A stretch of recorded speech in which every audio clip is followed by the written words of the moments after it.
नमस्कार दोस्तों, स्वागत है आप लोगों का हमारे चैनल मैथ्स मेकर में। तो डेली की तरह आज भी लेके आए हैं सभी क्वेश्चन हमारा प्रीवियस ईयर क्वेश्चन है। ठीक है, जैसा कि आप लोगों को पता भी है, हम लोग प्रीवियस ईयर क्वेश्चन करते हैं डेली। कहीं भी किसी प्रकार का कोई भी दिक्कत हुआ करे किसी भी क्वेश्चन में तो कमेंट करके पूछ सकते हैं। ये आपका अपना चैनल है मैथ्स मेकर।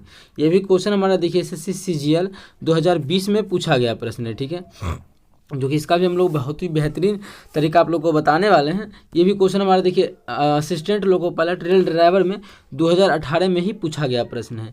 इसका भी क्या प्रोसेस रहेगा वो सभी चीज़ आप लोगों को हम बताने वाले हैं। ये भी क्वेश्चन हमारे देखिए SSC CGL में 2020 में मतलब हाल फिलहाल में ही पूछा गया प्रश्न है। ये हमारा लाभ हानि का क्वेश्चन है, क्रय मूल्य निकालना है। क्या प्रोसेस रहेगा बहुत ही देखिएगा शानदार तरीका से बताएंगे, बिना फॉर्मूला के यूज किए हम लोग क्वेश्चन को सॉल्व करने वाले हैं। ठीक है, ये भी हमारा SSC CGL का ही क्वेश्चन है, जबकि 2020 में ही पूछा गया है, Tier 2 का प्रश्न है। तो सभी क्वेश्चन इस बार तो SSC का ही, रेलवे का हमारा एक ही क्वेश्चन है। तो इस प्रकार का क्वेश्चन जैसा कि आप लोग देखते होंगे NTPC में भी पूछा गया है, और NTPC का जो भी क्वेश्चन है रेलवे NTPC का, वो सभी क्वेश्चन हमारा ALP में पूछा जाता है। ठीक है, तो सभी चीज़ आप लोगों को हम बताने वाले हैं। चलिए हम लोग पहला क्वेश्चन से स्टार्ट करते हैं। तो ये रहा पहला क्वेश्चन, और ये आप लोग को पता है ALP में इस चैप्टर से, जो भी चैप्टर से इस क्वेश्चन है, दो चर वाले रैखिक समीकरण, इससे बहुत ज़्यादा क्वेश्चन आ रहा है। ठीक है, तो चलिए हम लोग क्वेश्चन को करते हैं। देखिएगा क्या है क्वेश्चन। दो रैखिक समीकरण है कि ये है, जो कि इसका इक्वेशन क्या दिया हुआ है, इक्वेशन हमारा दिया हुआ है 4x क्या है, भैया जाना क्या है, 4x माइनस 2y बराबर क्या है 10 है। दूसरा जो यहाँ पे है, दूसरा वो हमारा है 4x, दूसरा जो है वो क्या है 4x प्लस के वाई, क्या है प्लस के वाई बराबर कितना है 2 है, बराबर हमारे 2 के बराबर है। ठीक है, यही दोनों इक्वेशन दिया हुआ है। ये दोनों इक्वेशन दिया है तो निकालना क्या है। देखिए बोला क्या, ग्राफ के बिंदु A और 4 पे कटता है। जो ग्राफ का बिंदु है, क्या बिंदु है A और 4, जो बिंदु है ग्राफ का A है और क्या है 4 है, इसी बिंदु पे क्या करता है, ये दोनों कटता है। तो K का मान ज्ञात करें, तो K का मान, इस K का मान ज्ञात करना है। ठीक है, अच्छा ये जो हमारा क्या बोला है क्वेश्चन, इसी बिंदु पे कटता है, इसका मतलब समझ में आ रहा है आप लोगों को। इस बिंदु पे कटने का मतलब है जो बिंदु दिया रहता है ना इस प्रकार का, मतलब या फिर ग्राफ में जो हम लोग क्वेश्चन को बनाते हैं, जो बिंदु दिया हुआ रहता है, मानिए ग्राफ, मानिए दोनों क्वेश्चन रहता है, यहाँ पे एक्स के जगह पे कुछ भी नंबर रहता है, तो इसका जो सॉल्यूशन आता है जिसमें एक्स का मान आता है मानिए कुछ भी आ गया, और वाई का मान मानिए कुछ भी आ गया, जो भी आता है, तो ग्राफ में उसी बिंदु पे करता है। मानिए ये जो हमारा ग्राफ अगर है तो एक्स वाई का जो भी मान आया उसी बिंदु पे ये दोनों समीकरण हमारा, ये जो कटता है एक दूसरे को, उसी बिंदु पे कटता है। मतलब जो हमारा सॉल्यूशन आता है, जो हमारा एक्स वाई का मान आता है, क्लास 10th में आप लोग पढ़े होंगे, जिस बिंदु पे कटता है वही हमारा एक्स वाई का मान होता है। इसका मतलब है कि अगर इस दोनों को हम लोग, अब आ जा, इस दोनों को अगर सॉल्व करने बैठे, इस दोनों को, तो जो भी एक्स वाई का मान आएगा वही हमारा आंसर होगा। इसका मतलब है यहाँ से देख के बोल सकते हैं एक्स का मान ये है और वाई का मान हमारा क्या है 4 है। मतलब वाई का मान यहाँ पर निकला हुआ है कि 4 है, तो यहाँ से बोल सकते हैं कि वाई का मान कितना है, वाई का मान 4 है, और x का मान कितना है, x का मान हमारा क्या है a है, x का मान क्या है a है। जब y का मान 4 है तो यहाँ पे इस समीकरण में y का मान 4 रख लेंगे तो हमारा समीकरण, तो x का मान यहाँ से सॉल्व हो जाएगा ना, मान यही समीकरण है ना। यहाँ पे रख लेते हैं y का मान 4, तो यहाँ पे रख लेते हैं y का मान 4, x का मान आ जाएगा। तो इसी समीकरण में ये हमारा पहला था, ये हमारा क्या है दूसरा है।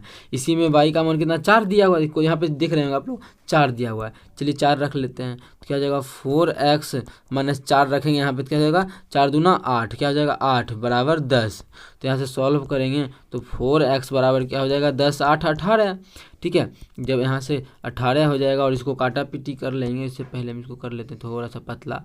ठीक है, तो यहाँ जो x का मान आएगा हमारा क्या आ जाएगा 9/2, इसको काट लेंगे तो क्या आ जाएगा 9 और इधर 2, मतलब हो जाएगा 9/2।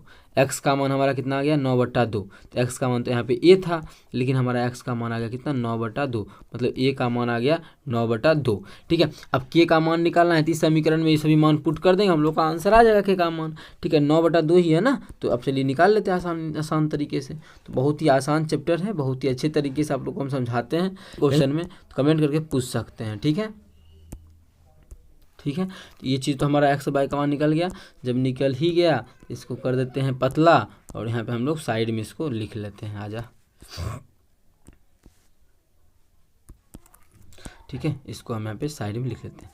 अब हमको जो समीकरण दिया है उसमें रख के के का मान हम यहाँ से निकाल लेंगे, क्योंकि एक्स वाई का मान पता ही है, तो आसान होगा के का मान निकालना। तो चलिए हम लोग निकाल लेते हैं यहाँ से। तो क्या है 4 गुना एक्स, 4 गुना मतलब 4 गुना एक्स का मान क्या है 9/2 है, तो क्या हो जाएगा 9/2, ठीक है, प्लस क्या हो जाएगा के का मान तो नहीं जानते, गुना वाई का मान हम लोग जानते हैं, वाई का मान कितना है 4 है, तो डायरेक्ट यहाँ पे 4 लिख सकते हैं, ठीक है, बराबर कितना है 2 है, तो 2, ठीक है। यहाँ से देखिए कटेगा कुछ, इसको काटेंगे तो 2 18 हो जाएगा, तो 4 बराबर कितना हो जाएगा 2, उधर 18 था प्लस में तो -18 हो जाएगा, मतलब इसको सॉल्व करेंगे तो 4 बराबर कितना हो जाएगा -16, 4 का मान कितना हो जाएगा -16, यहाँ से काट देंगे 4 चौके 16 कट जाएगा, तो यहाँ से जब काटेंगे 4 चौके 16, तो के का जो मान आ जाएगा वो -4 आ जाएगा, के का मान हमारा कितना आ जाएगा, के का मान -4 आ जाएगा, जो कि किस ऑप्शन में है, ऑप्शन दूसरा में है, तो ऑप्शन दूसरा हमारा बिल्कुल करेक्ट आंसर हो जाएगा। देखिए स्पेस कम है तो बार बार इधर उधर करने में टाइम जाता है, लेकिन बहुत ही आसान तरीका था और आसान क्वेश्चन था, आप लोग इसी प्रकार से एग्जाम में बनाना है। उम्मीद करते हैं समझ में आ गया होगा। कहीं भी किसी प्रकार का कोई भी दिक्कत हो किसी भी क्वेश्चन में कमेंट करके पूछ सकते हैं। चलिए अगला क्वेश्चन देखते हैं, क्वेश्चन नंबर 2 देखिएगा। क्वेश्चन नंबर 2 हमारा क्या है, जया और विजया का वजन 4:5 के अनुपात में है। कौन कौन है, जया है और विजया है, इसका जो अनुपात है वो 4:5 के अनुपात में इसका वजन का अनुपात है, मतलब एक का वजन अगर 4 अनुपात में है तो दूसरे का 5 अनुपात में है, ऐसा बोला है क्वेश्चन में।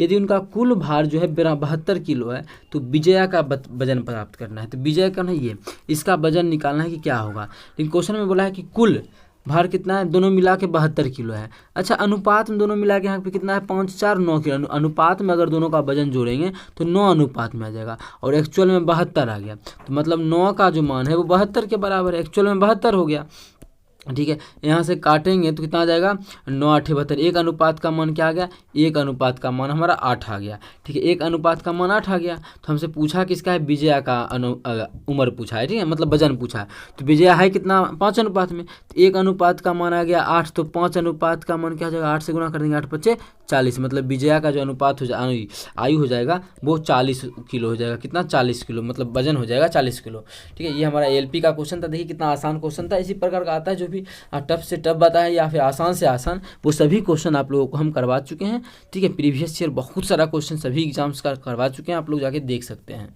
कहीं भी दिक्कत हो किसी भी प्रकार का किसी भी क्वेश्चन में कमेंट करके पूछ सकते हैं। चलिए अगला क्वेश्चन देखिएगा, क्वेश्चन नंबर 3 है, जो कि आप लोगों को हम बहुत ही बेहतरीन तरीका से बताने वाले हैं क्वेश्चन को।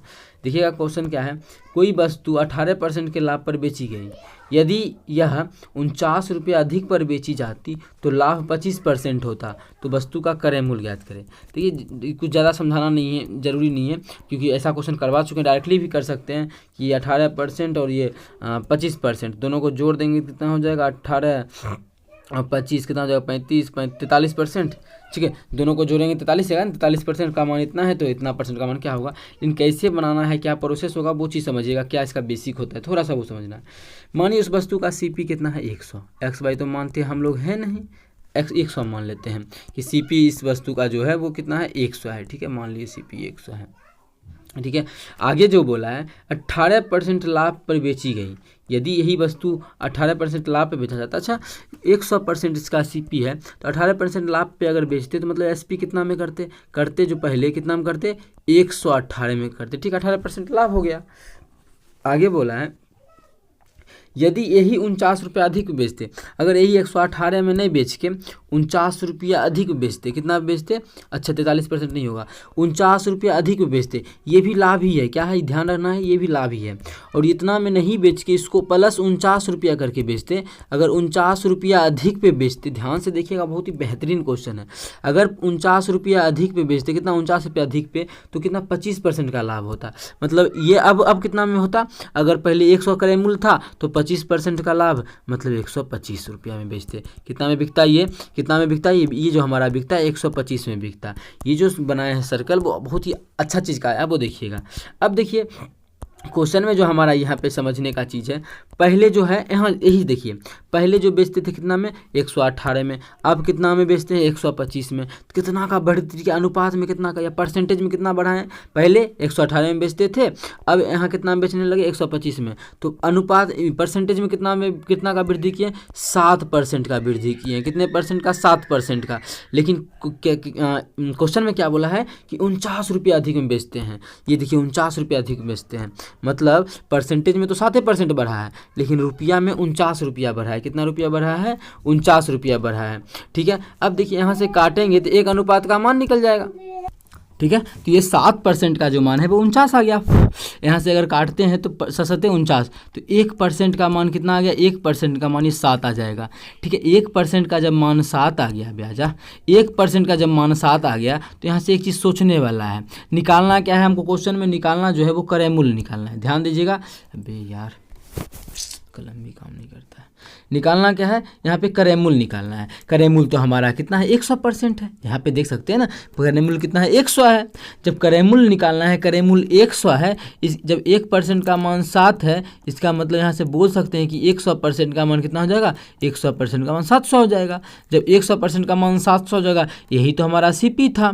सीपी कितना था, 100 का मान 700 आ गया, तो क्रय मूल्य हो जाएगा इस वस्तु का हमारा कितना हो जाएगा, 700 हो जाएगा। इस वस्तु का जो क्रय मूल्य हो जाएगा वो हमारा 700 हो जाएगा। उम्मीद करते हैं दोस्तों समझ में आ गया होगा। बहुत ही बेहतरीन तरीका बताए हैं क्वेश्चन को करने का। एक चीज़ और देखिएगा कि जैसे शुरू में हम क्वेश्चन को बोले कि दोनों को जोड़ देते हैं, यहाँ पे मन में जोड़ रहते कि 25% है और 18% है, दोनों को जोड़ देंगे। कब जोड़ना है कब हटाना है ये चीज़ ध्यान दीजिएगा। अगर दोनों एक लाभ हो एक हानि हो, अगर एक लाभ हो माने ये 18% का लाभ हो रहा है, ये भी एक हानि हो रहा है, तो दोनों को जोड़ देंगे। ठीक है, एक मतलब कैसे जोड़ते हैं, मानी 100 है, लाभ हानि हो रहा है, मतलब ये तुम्हारा नीचे जाएगा, 100 के नीचे जाएगा। ये लाभ हो रहा है मतलब 100 के ऊपर जाएगा, दोनों के बीच का अंतर बढ़ जाएगा। इसका मतलब है ऐसा क्वेश्चन आएगा जैसा कि प्रीवियस ईयर करवा चुके हैं एसएससी के क्वेश्चन में, रेलवे के क्वेश्चन में। अगर एक लाभ हो दूसरा हानि हो तो उसमें जुड़ जाता है। तो ये भी हमारा अभी क्या था, ये भी लाभ ही था, ये भी लाभ ही था। या फिर दूसरा आ जाए कि ये भी हानि ही रहे और ये भी हमारा हानि ही रहे, दोनों हानि ही रहे या फिर दोनों लाभ ही रहे, तो घटा लेते हैं। जैसे यहाँ पे घटा लिए कि 118 था, 125 था, या फिर डायरेक्टली ये एगो कितना परसेंट था, एगो हमारा 25% था, एगो हमारा कितना था 25% था, और ये हमारा कितना 18% है। दोनों को घटा दिए कितना आ गया, 7% आ गया, 7% आ गया। यही 60% का मान कितना है, 49 है। 49 से इस प्रकार से बना लिए। ठीक है, तो इस प्रकार से आप लोग बना सकते हैं, कोई भी दिक्कत नहीं होगा। चलिए अगला क्वेश्चन कर लेते हैं। बहुत ही बेहतरीन तरीका बताएं क्वेश्चन को करने का। ठीक है, अगर बनाने बैठे तो कोई क्वेश्चन जो है काफ़ी लंबा टाइम लग जाएगा, इसलिए देख रहे हैं एसएससी सीजीएल 2020 में पूछा गया प्रश्न। चौथा क्वेश्चन कर लेते हैं इसी क्वेश्चन का। देखिएगा 4 नंबर क्वेश्चन हमारा ये है, 38 गेंदों को रुपया 2240 रुपया में बेचने पर 6 गेंदों के क्रय मूल्य के बराबर हानि होती है। एक गेंद का क्रय मूल्य बताना है। देखिएगा बहुत ही बेहतरीन क्वेश्चन जो हमारा है इसको ये है, और इसीलिए हमारा सीजीएल में भी पूछा गया प्रश्न है। ठीक है, तो देखिएगा बहुत ही लाजवाब तरीका बताएंगे, बहुत ही बेसिक से। अभी क्या करते हैं, इस पर कोई ध्यान ही नहीं देते। जो रुपया दिया हुआ है, जो हम समझा रहे हैं, आप लोग उसी पे थोड़ा गौर से उसी चीज़ को फोकस पे ध्यान दीजिए, फोकस कीजिए उसी चीज़ पे। 38 को गेंद को क्या बेचने का बात क्या है ना, हम और कितना हानि होता है, 6 को गेंद के सीपी के बराबर, क्रय मूल्य के बराबर। तो हम क्या करते हैं इस क्वेश्चन में, मान लेते हैं कि हम एक गेंद का जो है सीपी जो है, एक गेंद का सीपी 1 रुपया है। क्या मानते हैं, एक गेंद का जो सीपी मान लेते हैं, एक बॉल, थोड़ा सा अच्छे से समझिएगा, बहुत ही बेहतरीन क्वेश्चन है, बहुत बेहतरीन है। एक बॉल का सीपी जो है वो हमारा कितना है, 1 रुपया है मान लिए हैं। तो हानि कितने के बराबर होता है, क्वेश्चन में बोला है कि 6 गेंद के क्रय मूल्य के बराबर हानि होता है। तो एक बॉल का क्रय मूल्य 1 रुपया, तो 6 बॉल का सीपी कितना हो जाएगा, 6 बॉल का सीपी तो हमारा 6 रुपया हो जाएगा। जब एक बॉल का 1 रुपया तो 6 बॉल का सीपी 6 रुपया हो जाएगा। यहाँ से आप लोगों को किसी प्रकार का इतना में कोई दिक्कत हो तो पूछ सकते हैं। अच्छा, हम जो क्रय मूल्य का ही बात कर रहे हैं तो हम लोग क्रय मूल्य पे ही चलते हैं। जब 6 को वस्तु 6 रुपया में खरीदे हैं, अच्छा हम बेच रहे हैं क्या को वस्तु, क्वेश्चन में बोला है 38 को वस्तु बेचते हैं, तब बेचने खरीदने का बात यहीं पे होने लगा। लेकिन हम जो है 38 को वस्तु कितना में खरीदे होंगे, एक वस्तु को हम लोग क्या खरीदे, 1 रुपया में खरीदे। मान लिए ना, एक बॉल का सीपी 1 रुपया, तो मतलब एक वस्तु को हम 1 रुपया में खरीदे हैं। तो हम अगर 38 को वस्तु खरीदने जाएं तो 38 को वस्तु कितना में खरीदेंगे, तो 38 वस्तु का सीपी कितना हो जाएगा, 38 रुपया हो जाएगा। अब हमारा आ गया एक वस्तु का ₹1 तो 38 को वस्तु का सीपी ₹38 आ गया। अब इसी पे हम लोग खेल खेलते हैं। अब क्या हो रहा है, कोई चीज़ को हम ₹38 में क्या कर रहे हैं, खरीद रहे हैं। अब कितना आ गया सीपी, अब देखिएगा हम लोग कितना में खरीद रहे हैं, सीपी जो हम लोग का आ गया ₹38 आ गया, ठीक है। जब सीपी ₹38 आ गया तो 6 गो वस्तु का क्रय मूल्य ₹6 है, मतलब ₹6 का हानि होता है। तो हानि जो होता है, लॉस जो होता है वो कितने का, ₹6 का होता है। तो बेचेंगे कितना में उस चीज़ को, ₹38 में खरीदे, ₹6 का लॉस लेके कितना में बेचेंगे उस चीज़ को ₹32 में बेचेंगे। कितना में बेचेंगे, 32 में बेचेंगे। ये चीज़ समझ में आया तो बोलिए, अगर नहीं आया तो एक बार फिर से समझा देंगे, ठीक है। अगर जो चीज़ नहीं समझ आए तो एक बार थोड़ा सा वीडियो को पीछे करके फिर से देखिए, बहुत ही बेहतरीन चीज़ है, ठीक है। क्योंकि हमको 6 गेंद के क्रय मूल्य के बराबर हानि हो रहा था ना, इसीलिए हम क्रय मूल्य पे ही खेलना स्टार्ट किए कि एगो वस्तु को ₹1 में खरीदे तो 6 को ₹6 में खरीदेंगे। बेचने का बाद 38 को गेंद के बेचने का बात कर रहा था ना, कि 38 को गेंद को बेचने पर तो हम पहले देखेंगे कि 38 को हम खरीदे कितना में। तो हम माने कि एगो गेंद का ₹1 में खरीदे तो 38 को कितना में खरीदेंगे, ₹38 में खरीदे। 6 गेंद का हानि हो रहा है, 6 को गेंद के क्रय मूल्य के बराबर, तो 6 को गेंद तो हम ₹6 में खरीदे, मतलब हानि जो हो रहा है ₹32 का हो रहा है। मतलब ₹6 का हानि हो रहा है तो बेच कितना में, ₹32 में। अब देखिए मेन पॉइंट पे आए, कितना में बेच रहे हैं, ₹32 में बेच रहे हैं। लेकिन क्वेश्चन में बोला है 32 में नहीं बेच रहे हैं, कितना, 2240 में बेच रहे हैं। तो 32 का जो मान है ये हमारा 2240 के बराबर है। कितना के बराबर है, 2240 के बराबर है, ठीक है। यहाँ से इसको काटेंगे तो 32 से कटेगा कितना बार में, 16 से काटते हैं, 16 दूना 32, इसको काटेंगे 16 का 16, 16 चौके 16 के 16, बच गया कितना यहाँ पे 4 2 6 और 4 64, तो कितना से काटे हैं, 16 से, 16 चौके 64, 140 कितना आ गया, 140 आ गया। फिर इसको काटेंगे तो आ गया एक अनुपात, मतलब एक वस्तु का कितना आ गया, ₹70 आ गया। अब यही माने हैं कि एक बॉल का ₹1, तो यहाँ तो हमारा 32 को माने थे, ठीक है, यहाँ 32 ही आया था ना, तो एक का कितना आ गया था। अब देखिए ध्यान से यहाँ समझिएगा क्या होगा, एक मतलब 38 को गेंद था ना, 38 को गेंद का ₹38, एगो गेंद का ₹1, 6 को गेंद का ₹6, वही एक का जो मान आ गया हमारा 70 के बराबर आ गया। मतलब एक्चुअल में ये एक नहीं हो, जैसे एक्चुअल में 32 नहीं होकर 2240 था, क्योंकि यहाँ पे जो हमारा दिया हुआ था ये 2240 था एक्चुअल में, लेकिन हम लोग को जो आया था एक्चुअल में वो मतलब अनुपात में वो 32 आ गया था। तो वो एक्चुअल में जो हमारा ये 2240 था, 32 नहीं होकर 2240 था एक्चुअल में, तो ये भी हमारा एक्चुअल में एक नहीं होकर क्या होगा, 70 होगा। इसका मतलब है कि एक बॉल का जो कीमत होगा एक नहीं होके एक्चुअल में हम लोग का कितना हो जाएगा, यहाँ पे एक्चुअल में जो हो जाएगा वो हमारा ये हमारा यहाँ बराबर में हो जाएगा कितना, अबे यार, तो एक्चुअल में हो जाएगा ये हमारा बराबर 70 के, मतलब ₹70 के। तो ₹70 एक वस्तु का जो क्रय मूल्य आ गया वो ₹70 आ गया। अगर समझ में आया तो अपने सभी दोस्तों के साथ शेयर करें। अगर आप लोग को समझ में नहीं आया तो वीडियो को एक बार फिर से पीछे करके देखें, क्योंकि ये बहुत ही VVI क्वेश्चन है, ठीक है, VVI क्वेश्चन है, वेरी वेरी इंपॉर्टेंट क्वेश्चन है। बोल सकते हैं TTI क्वेश्चन, इसका मतलब होता है तवातुर इंपॉर्टेंट, ठीक है, TTI बहुत ही बेहतरीन क्वेश्चन था। कोशिश किए हैं बहुत ही बेहतरीन तरीके से समझाने का। चलिए मिलेंगे नेक्स्ट वीडियो में इसी प्रकार का बेहतरीन क्वेश्चन लेके। Thank you.